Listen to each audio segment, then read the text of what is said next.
Assalamualaikum warahmatullahi wabarakatuh. Berjumpa kembali di channel Herianah Ana.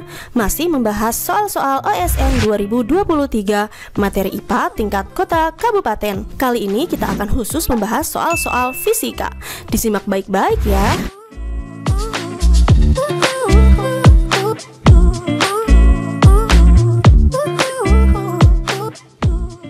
Soal nomor 1. Sebuah meja didorong perlahan pada salah satu sisinya sehingga bergeser ke kanan. Akibat dorongan tersebut, buku yang berada di meja ikut bergeser ke kanan. Hal ini terjadi karena apakah nomor 1, gaya tersebut juga mendorong buku secara langsung? Ini tidak ya, karena gaya tersebut hanya mendorong meja secara langsung, bukan mendorong buku.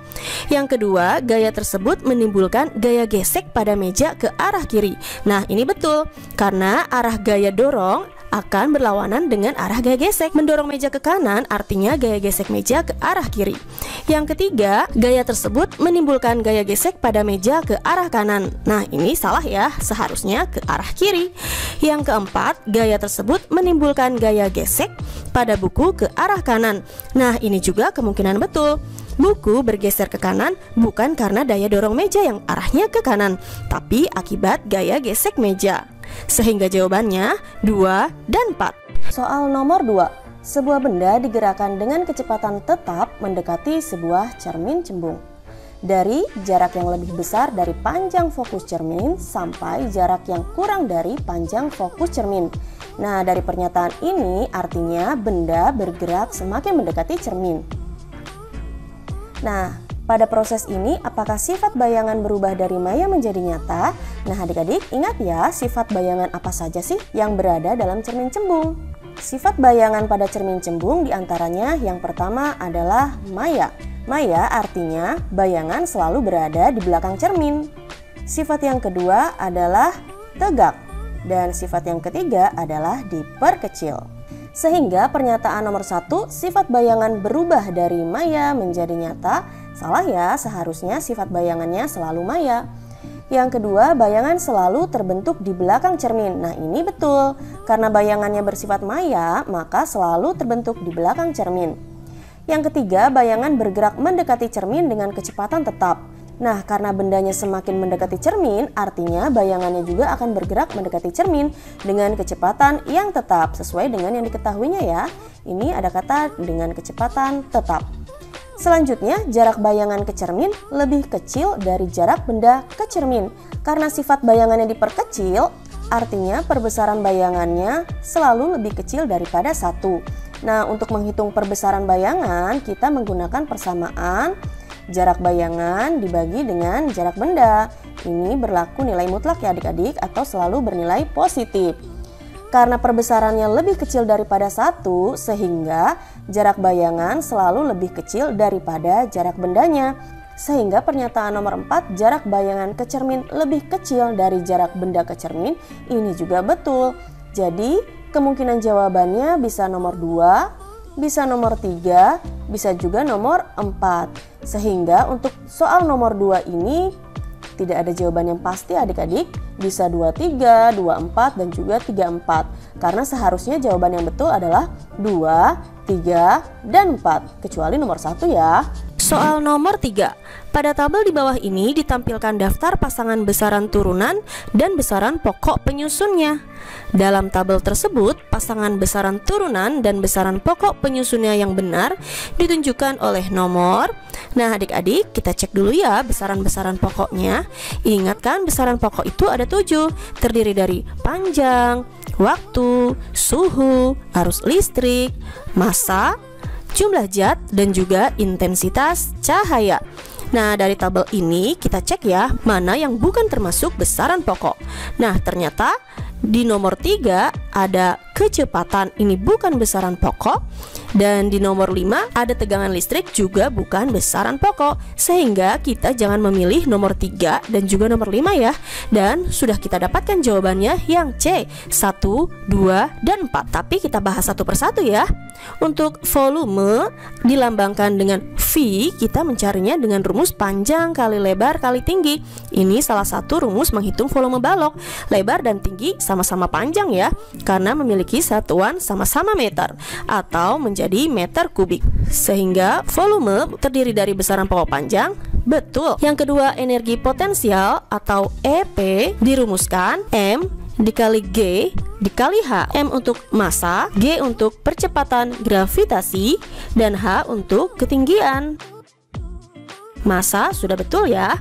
Nah, ketinggian sama saja dengan panjang, cuma arahnya saja ke atas. Nah, untuk percepatan gravitasi memiliki satuan meter per sekon kuadrat. Ada lambang sekon, artinya berkaitan dengan besaran pokok waktu. Jadi waktu juga betul. Untuk tekanan atau P dirumuskan F dibagi A. F adalah gaya dan A adalah luas alas. Gaya dapat dihitung dengan mengalikan antara M dikali dengan A. Dan luas alas kita kalikan antara panjang dikali lebar. Sehingga ada massa betul, panjang juga betul. Dan untuk A atau percepatan memiliki satuan meter per sekon kuadrat, sama seperti percepatan gravitasi ya, sehingga ada waktu. Jadi jawabannya sudah pasti 1, 2, dan 4 yang C. Soal nomor 4. Suara manusia adalah gelombang transversal dengan frekuensi kurang dari 20 kHz. Nah, suara termasuk ke dalam bunyi dan bukan termasuk ke dalam gelombang transversal, melainkan gelombang longitudinal. Sehingga pernyataan ini salah ya.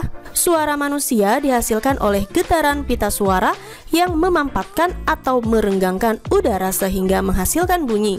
Nah, ini betul. Suara manusia termasuk gelombang longitudinal yang terdiri dari rapatan dan juga renggangan, sehingga bisa dimampatkan dan juga bisa direnggangkan. Sehingga jawabannya yang C, salah satu pernyataan atau alasan benar. Soal nomor 5.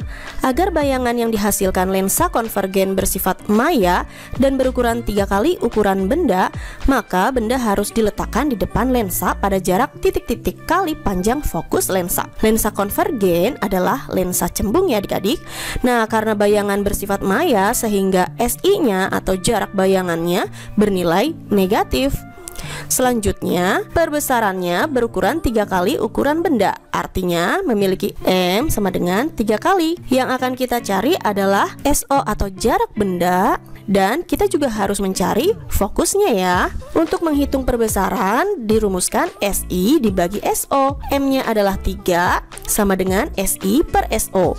Untuk mencari nilai SI atau jarak bayangan sama dengan 3 kali SO. Nah, sekarang kita masukkan ke rumus untuk mencari jarak fokus. 1 per F sama dengan 1 per SO ditambah 1 per SI. 1 per F sama dengan 1 per SO ditambah 1 per SI-nya yang ini ya, 3 SO. Nah, selanjutnya karena SI bernilai negatif sehingga kita beri lambang min 3 SO. 1 per F sama dengan, kita samakan penyebutnya menjadi 3 SO. 3 SO dibagi dengan SO, jadi dapatlah angka 3.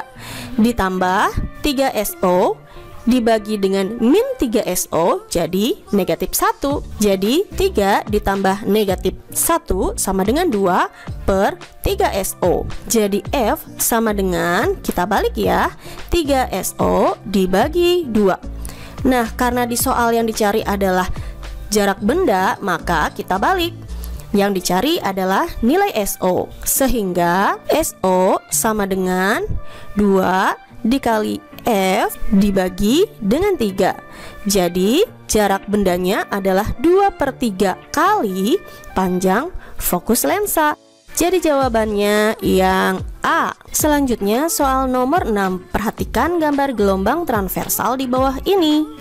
Yang pertama, besar periode gelombang adalah 4 sekon. Ingat kan adik-adik, periode adalah banyaknya waktu yang diperlukan untuk menempuh satu kali gelombang. Dan dari gambar ini, satu kali gelombang terdiri dari satu bukit dan satu lembah ada di angka 4 sekon. Sehingga pernyataan pertama betul ya. Yang kedua, besar panjang gelombang adalah 3 meter. Panjang gelombang atau yang dilambangkan dengan lambda terdiri dari satu bukit dan juga satu lembah. Nah, lihat nih ada angka 3 meter. 3 meter ini baru setengahnya dari bukit. Sehingga untuk satu panjang gelombang atau satu bukit dan satu lembah, yang ini 3 meter juga, ini 3 meter, ini juga 3 meter. Sehingga total lambda atau panjang gelombangnya adalah 12 meter. Jadi pernyataan nomor 2 salah ya. Pernyataan nomor 3, besar kecepatan gelombang adalah 3 meter per sekon. Betul atau salah? Kita buktikan dengan rumus V sama dengan lambda per T. Lambda atau panjang gelombangnya adalah 12 meter, dibagi T atau periodenya adalah 4 sekon. Sehingga 12 dibagi 4 adalah 3 meter per sekon. Jadi pernyataan nomor 3 betul. Dan satu lagi, besar frekuensi gelombang adalah setengah Hz. Ini salah ya, karena frekuensi berkebalikan dengan periode. Kalau periodenya 4 sekon, artinya frekuensinya 1/4. Jadi jawabannya sudah pasti 1 dan 3 yang A. Lanjut ke soal nomor 7. Untuk memperbesar GGL induksi pada kumparan kawat yang berputar dalam medan magnet dapat dilakukan dengan cara. Nah, mana ya pernyataan yang benar? Perhatikan cara-cara memperbesar GGL induksi di bawah ini. Yang pertama, memperbesar luas penampang kumparan. Yang kedua, memperbanyak jumlah lilitan kumparan. Yang ketiga, menggunakan inti ferromagnetik seperti besi atau baja.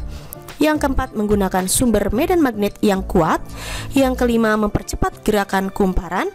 Dan yang keenam, memperbesar kecepatan perubahan medan magnet. Nah, dari cara-cara ini sehingga kita dapatkan nomor 1 betul, nomor 2 betul, nomor 3 salah, dan nomor 4 betul. Jadi seharusnya jawabannya 1, 2, dan 4 ya. Dan tidak ada jawaban yang benar. Lanjut ke soal nomor 8. Sebuah bejana dirancang sebagai wadah yang dapat menjaga cairan agar tetap panas atau dingin dalam waktu yang lama. Bejana tersebut memiliki dinding ganda terbuat dari bahan kaca Pirex berlapis perak sebagai pemantul cahaya seperti terlihat pada gambar. Ruang vakum di antara dinding kaca berperan untuk meminimalkan perpindahan panas secara titik-titik. Nah, adik-adik, supaya air yang ada di dalamnya tetap panas ataupun tetap dingin, maka ruang vakum ini mencegah perpindahan panas secara yang pertama konduksi dan yang kedua konveksi. Konduksi artinya hantaran, sehingga jika dipegang dari luar tidak akan terasa panas atau tidak akan terasa dingin. Dan konveksi atau aliran mencegah air panas yang di dalamnya menjadi dingin karena kehilangan panas atau kalor, dan mencegah air yang awalnya dingin menjadi menghangat karena menerima kalor. Sehingga jawabannya yang C, konduksi dan juga konveksi. Soal nomor 9. Sebuah wadah besar berisi minyak dengan massa jenis 0,9 gram per cc. Sebuah bola dengan massa 101,25 gram ditaruh ke minyak tersebut. Jika separuh bagian bola mengapung, ini berarti, nah kalau digambarkan seperti ini ya, ada minyak dan di atasnya ada bola yang terapung. Setengahnya tercelup ke dalam minyak dan setengahnya mengapung di udara. Kita tuliskan dulu ya yang diketahuinya. Ada massa jenis minyak atau ρm sama dengan 0,9 gram per cc. Kemudian massa bola atau massa bendanya adalah 101,25 gram. Dan karena setengahnya atau separuh bagian bola mengapung, kita tuliskan N sama dengan setengah. N adalah banyaknya benda yang tercelup. Sehingga untuk menentukan massa jenis benda atau massa jenis bolanya sama dengan N dikali massa jenis minyaknya. Jadi N-nya adalah setengahnya dikali rho minyaknya adalah 0,9. Sehingga massa jenis bola sama dengan 0,45 gram per cc. Jadi pilihan jawaban yang A salah dan juga pilihan jawaban yang C salah. Nah, sekarang kita akan menentukan volume bolanya. Untuk mencari volume bola, kita dapat menggunakan rumus menghitung massa jenis bola atau massa jenis benda. Rho bola sama dengan massa bola dibagi volume bola. Nah, karena yang dicari adalah volume bola, maka massa bola dibagi massa jenis bola. massa bolanya 101,25 gram dibagi massa jenis bolanya 0,45 gram per cc, sehingga jawabannya adalah 225 cc. Jadi jawaban yang tepat adalah yang D. Soal nomor 10. Sonar frekuensi tinggi adalah teknologi tinggi yang dapat digunakan untuk mendeteksi kedalaman laut. Nah, pernyataan ini benar ya. Kedalaman laut dapat ditentukan dengan hanya mengukur beda waktu antara bunyi yang dipancarkan dan pantulannya. Nah, ini kurang tepat. Karena untuk mengukur kedalaman laut, kita harus menggunakan rumus S sama dengan V dikali T dibagi 2. T adalah waktu dan V adalah cepat rambat bunyi, sehingga bukan hanya waktu saja tetapi ada cepat rambat bunyi. Jadi alasan ini salah ya, sehingga jawabannya yang C. Soal nomor 11. Perhatikan pernyataan di bawah ini. Yang pertama momentum sudut tetap, yang kedua percepatan linier 0, yang ketiga gaya bekerja tidak tetap, dan yang keempat kecepatan linier tidak tetap. Untuk benda yang bergerak melingkar berlaku pernyataan nomor. Nah adik-adik, syarat benda bergerak melingkar antara lain kecepatan sudut tetap, percepatan sudut 0, kelajuan linier tetap, benda mengalami percepatan sentripetal sehingga kecepatan linier berubah-ubah atau tidak tetap, gaya sentripetal tetap, momentum sudut tetap, dan percepatan linier 0. Sehingga pernyataan yang benar adalah nomor 1, nomor 2, dan nomor 4.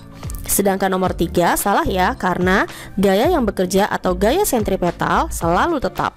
Jadi jawabannya yang C. Berikutnya nomor 12. Pada suatu eksperimen, termometer Celcius dan Fahrenheit digunakan secara bersamaan untuk mengukur suhu sejumlah air dalam bejana tertutup. Pada saat air dipanaskan, terjadi perubahan penunjukan angka pada skala termometer. Masing-masing termometer menunjukkan angka hasil pengukuran yang berbeda, tetapi perubahan suhu yang ditunjukkan oleh keduanya sama besar. Nah, pernyataan ini benar ya, karena antara termometer Celcius dan juga termometer Fahrenheit memiliki titik didih dan titik beku yang berbeda. Pada termometer Celcius memiliki titik didih 100 derajat dan titik beku 0 derajat.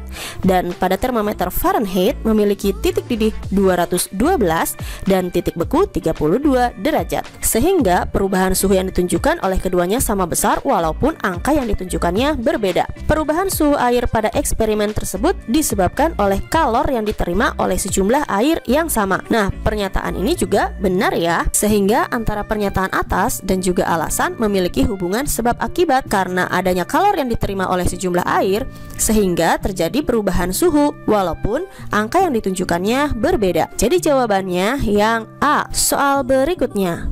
Sejumlah air tertampung dalam suatu wadah yang bentuknya tidak beraturan. Seorang siswa mengukur volume air tersebut menggunakan gayung dengan cara mengisi penuh gayung untuk memindahkan air secara bertahap dari wadah ke ember. Dalam konteks pengukuran, pada kasus ini gayung merupakan, nah adik-adik, siswa tersebut memindahkan air menggunakan gayung. Bisa 1 gayung, 2 gayung, 3 gayung, dan seterusnya. Artinya gayung tersebut berperan sebagai satuan. Nah, selain sebagai satuan, gayung tersebut juga dapat digunakan sebagai alat ukur atau alat untuk mengukur berapa banyaknya air yang dipindahkan ke dalam ember. Sedangkan volume termasuk ke dalam besaran. Sehingga jawabannya adalah satuan dan alat ukur yang C. Baiklah adik-adik, untuk pembahasan soal fisika OSN 2023 sampai di sini dulu ya. Sampai berjumpa di part berikutnya. Wassalamualaikum warahmatullahi wabarakatuh.